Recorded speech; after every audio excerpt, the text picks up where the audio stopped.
Bonjour à tous les amis, c'est Sweepy et bienvenue dans cette nouvelle vidéo. Comme vous avez pu le voir au titre, aujourd'hui on va voir ensemble comment choisir les meilleurs POI, d'accord. Mais avant la vidéo, je vous rappelle que vous pouvez désormais rejoindre notre formation gratuitement pendant 7 jours, ok. Donc pendant une semaine, vous pouvez gratuitement rejoindre notre formation et vous aurez accès à toutes nos vidéos ainsi qu'au Discord, ok. Donc c'est parti pour la vidéo de comment filtrer et choisir ses meilleurs POI. Alors aujourd'hui on est parti pour une vidéo assez rapide, d'accord. Je vais pas faire une vidéo qui va durer bien longtemps, mais une vidéo assez rapide et très importante, d'accord.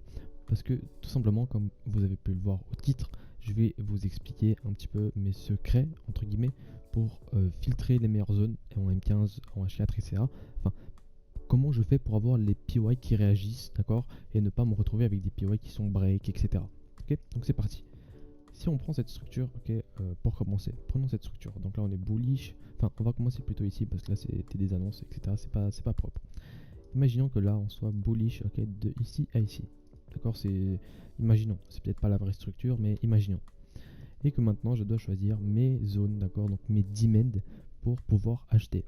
Donc, comment est-ce que je vais choisir? Est-ce que je vais prendre, par exemple, cette demand ici? Est-ce que je vais prendre cette demand ici? Est-ce que je vais prendre l'extrême, d'accord? Comment je vais filtrer tout ça? Alors c'est très simple. Imaginons que là, donc le prix fasse ça, ok, et qu'ensuite, nous ce qu'on veut, c'est voir,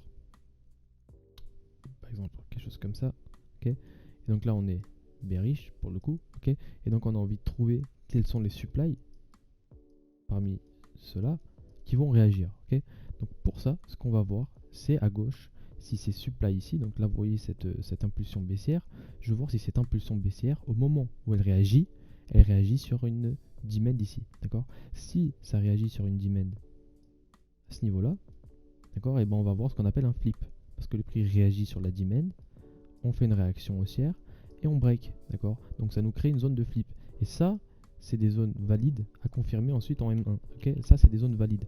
Par contre, imaginons que là, le prix, comme ici, hop, il ne réagit sur pas grand chose, d'accord, il vient pas réagir sur une demand, et ben c'est pas un flip, d'accord, ça va être une réaction mais pas justifiable. Donc cette demand, enfin cette supply, elle est invalide, d'accord, elle ne devient plus valide pour chercher des ventes. Et pareil avec les extrêmes. Les extrêmes, on a l'habitude de dire que c'est parce que c'est des extrêmes que ça va tenir, pas vraiment, ok. L'extrême ici, pareil, on a envie de voir une réaction à un moment donné sur une demand à ce niveau-là, un retour et ensuite le break. Et là, l'extrême, on peut dire qu'il devient valide ou alors qu'il prenne de la liquidité, mais ça c'est un autre cas, ok. Donc c'est ce qu'on va chercher dans les graphiques. Donc là, boum, voilà. Imaginons que là on ait notre structure bullish, ok, on soit bullish. Encore une fois, comment je vais choisir quelles demands sont valides ou non? Je viens regarder, pardon, ici sur cette leg là, par exemple, ok. Je viens regarder sur cette leg ici où c'est que le prix s'est arrêté et où c'est que le prix a réagi. Ok, donc je vais vous donner un exemple. Imaginons que le prix, bon, il vienne ici en bearish, hop, et débute son retracement. Ok, est-ce que le prix ici en débutant son retracement s'est arrêté quelque part? Donc là, par exemple, ici, quand le prix ici il s'arrête, est-ce qu'il réagit sur quelque chose? Bon, si on veut, on peut estimer qu'il réagit sur des petits buy to sell, ok, et donc on a un flip. Pas de problème. Moi, c'est pas une demand ou une supply que j'aurais estimé valide, ok. Donc pas de problème. On continue et qu'est-ce qu'on regarde? Alors attendez, juste.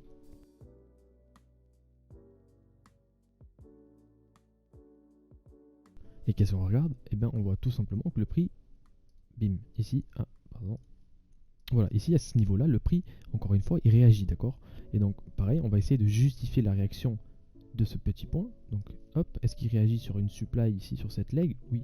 Vous voyez qu'ici on a une supply où le prix vient réagir. Donc pas de problème, je trace cette supply. Hop, donc boum.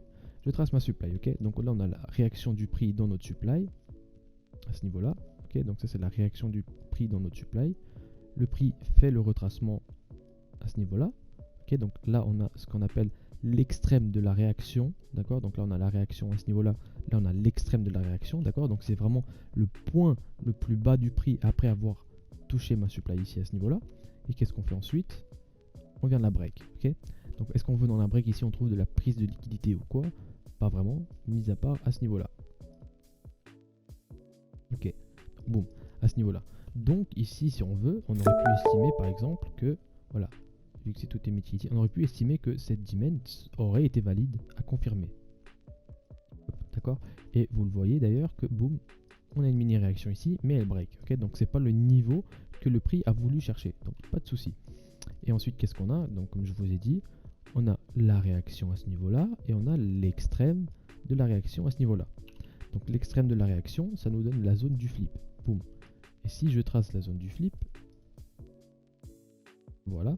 Là, vous voyez que le prix, il est venu réagir, d'accord? Donc là, il y avait peut-être une position à prendre en M1, même si le mouvement n'est pas très clair, mais enfin, le mouvement, il est très clair depuis notre dimen, mais je veux dire, même si le mouvement, c'est pas un mouvement comme celui-ci, d'accord? C'est pas un mouvement très très impulsif, il n'y a pas de problème, il y a quand même moyen de prendre des positions sur des mouvements petits comme ça. Regardez, si là, imaginons que vous rentrez ici avec un stop loss de 4,5 pips, même 5 pips. Attendez, je crois que j'ai mis le mauvais template. Ok, donc si vous prenez par exemple une position comme ceci avec 4,5 pips de SL, ben vous voyez quand même qu'au plus haut, vous avez touché cette R, d'accord? Donc cette R, c'est une très très belle position pour du scalping. Donc voilà, c'est comme ça que tout simplement moi je choisis mes zones. Donc voilà les amis, c'est comme ça que moi je choisis mes PY, d'accord? Donc c'est comme ça que je sélectionne parmi les meilleurs PY. Après bien sûr, hein, dans Evo, je vous montre vraiment tout pour bien filtrer. Ça c'est juste une de mes manières de filtrer, d'accord? Après il y a bien sûr les prises de liquidité, l'order flow, la trend, d'accord? Donc tout ça il faut tenir en compte. Mais c'est comme ça un petit peu que je vais déjà filtrer premièrement le plus gros, ok?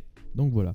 Sur ce, moi je vous dis à la semaine prochaine pour une autre vidéo. N'oubliez pas de vous abonner, de rejoindre si vous voulez la formation durant 7 jours gratuits. Hein, je vous le rappelle, vous avez 7 jours gratuits sans engagement. Et à la semaine prochaine.